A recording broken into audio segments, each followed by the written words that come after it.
جی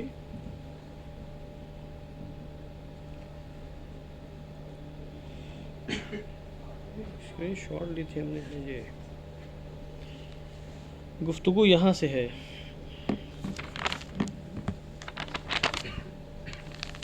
مواضع زیادت الجار، اس میں بیان کیا تھا کہ حروف جر میں سے من، با، کاف اور لام کا اضافہ ہوتا ہے. یہ زائد ہو کر استعمال ہوتے ہیں اور معنن یہ زائد نہیں ہوتے، اعراب میں زائد ہوتے ہیں. انہیں مضمون کلام کو مؤکد کرنے کے لیے، کلام میں زور اور تاکید پیدا کرنے کے لیے لایا جاتا ہے. کاف کے بارے میں گفتگو ہو چکی ہے. آخر میں تھوڑی سی بات باقی بچی ہے، اس کو بیان کر رہے ہیں. کاف کے بارے میں یہ فرمایا کہ اس کا زائد ہونا قلیل تر ہے، قلیلۃ جدا، بہت ہی کم ہے. اور لیسا کی خبر میں اس کا زائد ہونا سنا گیا ہے کلام عرب سے. اس کی مثال میں قرآن کریم کی ایک آیت کریمہ پیش کی. یہاں بھی کاف زائد ہے، تو لیسا کی خبر میں کبھی کبھی یہ زائد ہو کر استعمال ہوتا ہے. کون؟ کاف.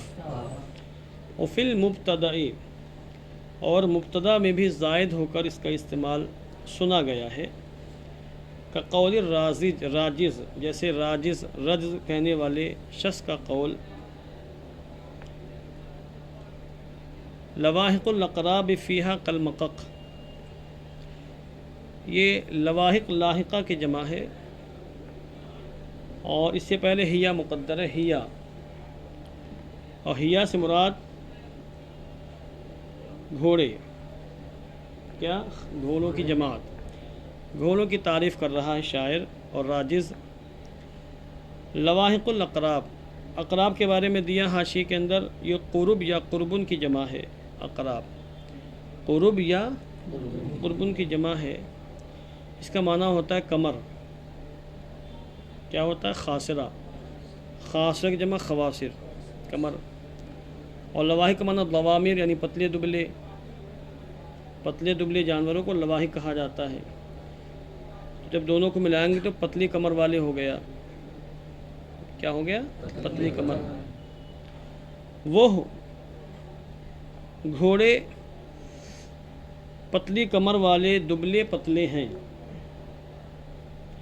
فیہا کالمقق، ان کے اندر لمبائی ہے. مقق مانا یا تو محض لمبائی یا طول فحش، یعنی بہت زیادہ لمبائی. یہ گھوڑوں کی خوبی ہے کہ گھوڑوں کی کمر پتلی ہو اور لمبے ہوں تو بہت اعلیٰ درجے کے گھوڑے مانے جاتے ہیں. بہترین تیز رفتار اور برق رفتار گھوڑے ایسے مانے جاتے ہیں. تو یہ گھوڑوں کی یہاں پر تعریف کی ہے. تو لواحق الاقراب یہ مبتدائے محذوف کی خبر ہے. افیہا کالمقق میں فیہا یہ خبر مقدم ہے اور کالمقق یہ مبتدائے مؤخر ہے اور با زائد ہے. کاف زائد ہے. چلو کوئی بات نہیں. وزیادتها سماعیہ، اور کاف کا زائد ہونا سماعی ہے. اب کلام عرب میں جہاں جہاں اس کا زائد ہونا مسموع ہوا ہے، وارد ہوا ہے، ان مقامات کے علاوہ آپ اپنی مرضی سے اس کاف حرف جر کو بطور زائد استعمال نہیں کر سکتے. وَأَمَّا اللام فَتُزَادُ سَمَاعًا بَيْنَ الْفِعْلِ وَمَفْعُولِهِ، لام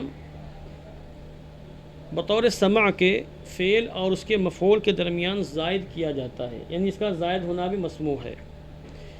جہاں جہاں کلام عرب میں زائد وارد ہوا ہے تو فعل اور اس کے مفعول کے درمیان وارد ہوا. وَزِيَادَتُهَا فِي ذَلِكَ رَضِيئَةٌ، اور اس میں یعنی فعل و مفعول کے درمیان میں اس کا زائد ہونا بھی برا ہے. بعض شعراء نے لام کو فعل اور اس کے مفعول کے درمیان زائد کر کے ذکر کیا ہے. برا ہے. کیا ہے؟ برا.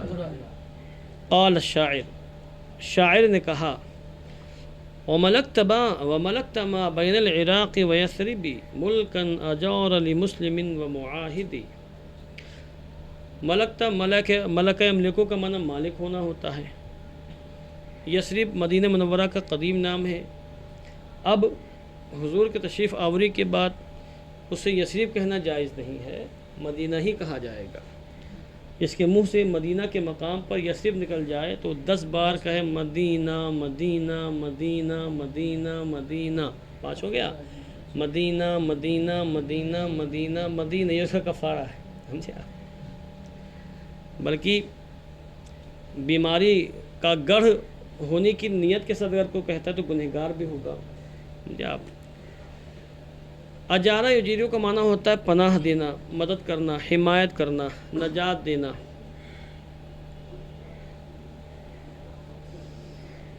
اور اس کے بعد لمسلمین و معاہد، مسلم مسلمان کو بولتے ہیں، اور معاہد ایگریمنٹ کرنے والا، یعنی معاہد عہد کرنے والا، عہد و پیمان کے ساتھ اسلامی ریاست میں آنے والا، جس کو مستامن کہتے ہیں.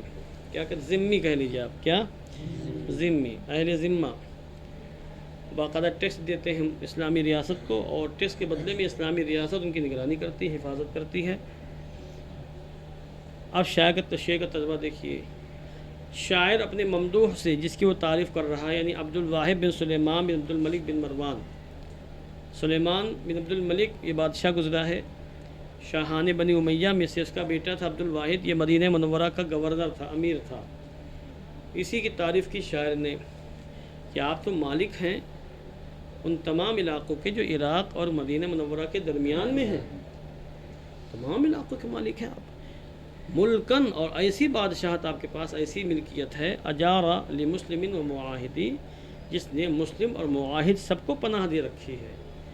آپ کی زیر اقتدار اور زیر امارت، آپ کی زیر ملک مسلمان بھی ہیں اور معاہد عہد و پیمان کے ساتھ رہنے والے کفار و مشرکین بھی ہیں.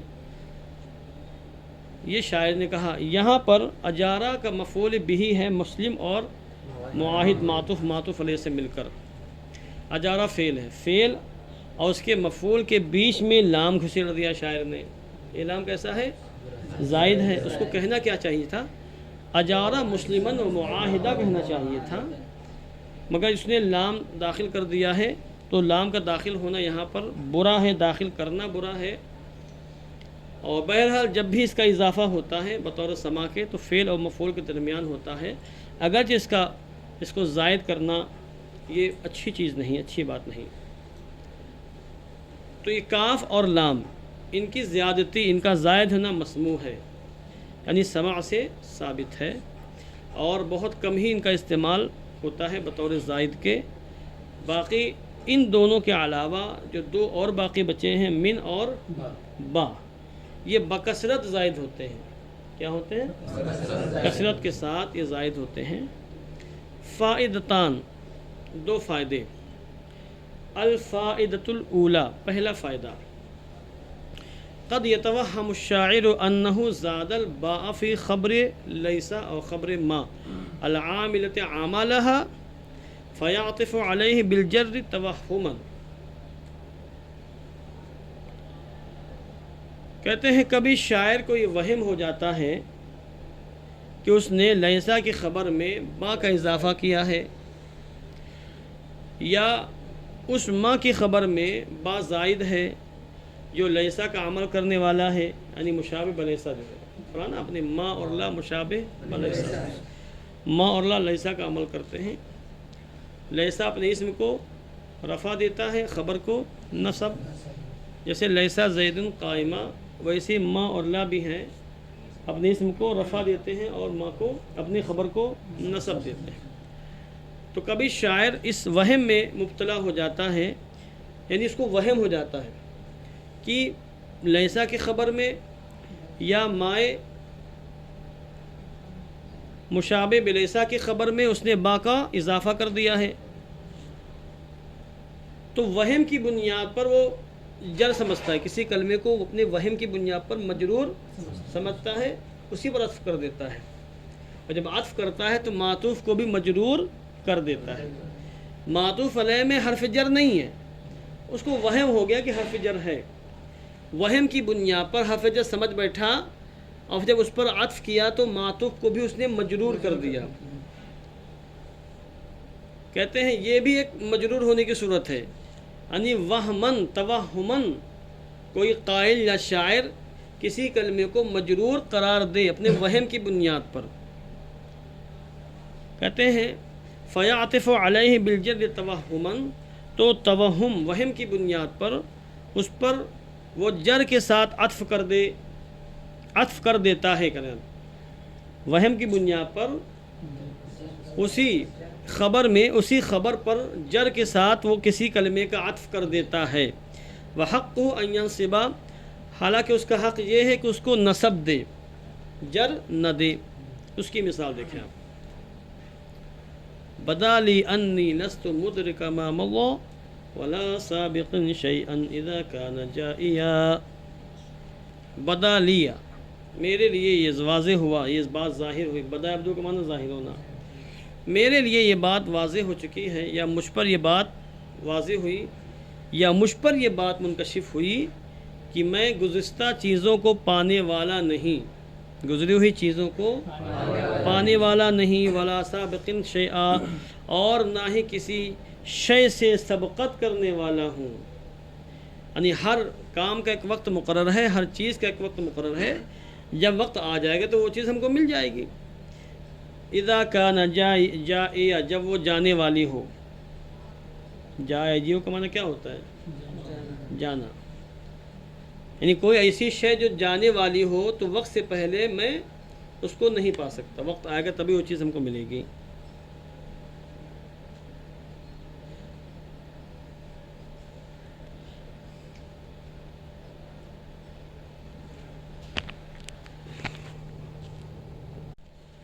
اب اس کا ترجمہ پھر سے دیکھیے آپ، یعنی تجربے سے یہ بات مجھ پر واضح ہوئی کہ میں ماضی کی چیزوں کو پانے والا نہیں ہوں، اور نہ ہی کسی شے کو پہلے ہی پا جانے والا ہوں، نہ ہی کسی شے سے سبقت کرنے والا ہوں جبکہ وہ چیز آنے والی ہو۔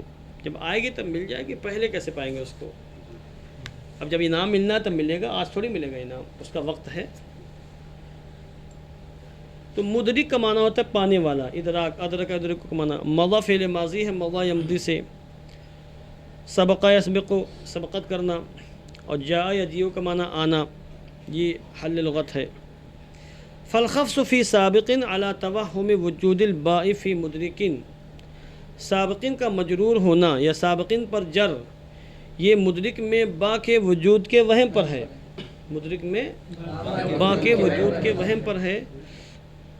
شاعر یہ سمجھا کہ اس نے مدرک میں با داخل کیا ہے، اسی وہم کی بنیاد پر سابق کو بھی اس نے مجرور قرار دیا۔ مدرک ما مضی معطوف علیہ ہے، اور سابق بولی کیا ہے؟ معطوف ہے، اور شیئن اس کا مفعول بہ ہے، کس کا؟ سابق کا مفعول بہ ہے۔ والجر علی التوہم سماعی لا یقاس علیہ، اور توہم کی بنیاد پر جر دینا یہ سماعی ہے، اس پر دوسروں کو قیاس نہیں کیا جا سکتا ہے۔ تو جر بالتوہم ایک سماعی چیز ہے، توہم کی بنیاد پر جن جن مقامات پر شعراء نے جر دیا ہے وہ وہیں تک محدود ہے، ان پر دوسروں کو قیاس نہیں کیا جا سکتا۔ دوسرا فائدہ، وقد یجر ما حقه الرفع او النصب لمجاورتی المجرورہ، اور کبھی اس کلمے کو مجرور قرار دے دیا جاتا ہے جس کا حق مرفوع یا منصوب ہونا تھا